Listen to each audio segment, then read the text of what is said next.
hästi suure väärtusega film, sellepärast, et nüüd, kui maailm hakkab jälle kuidagi lukku minema, et see tuletab nagu väga eredalt meelde, et millises kuradi imelikus riigis see põlvkond tegelikult elas. Ja nüüd on nagu täpselt samasugused ohumärgid jälle üleval, et päris õudne. Mida uut sa ise teada said või mis sind kuidagi eriti üllatas, šokeeris?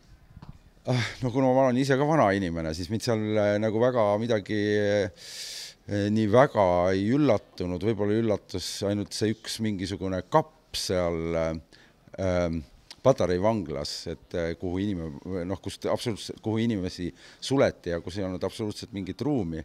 Aga üllatas võib-olla ikkagi peategelase selline nagu niisugune eluterve pohhuism ka, et ta olles isegi ise nõukogude ajas elanud ega nii julgelt nagu seda elu ei elanud ja samas oli ju teada, ta oli ikkagi tuntud boheem nagu või ütleme siis täpsemalt ikkagi niisugune väga ilus mees, kes väga meeldis naistele ja väga ilusasti laulis ja ta oli tegelikult üsna laialt tuntud, aga ma isiklikult ei teadnud, et ta nii palju nagu mööda neid igasuguseid asutusi oli sunnitud käima ja nii hullusti nagu nende hammasrataste vahele jäi.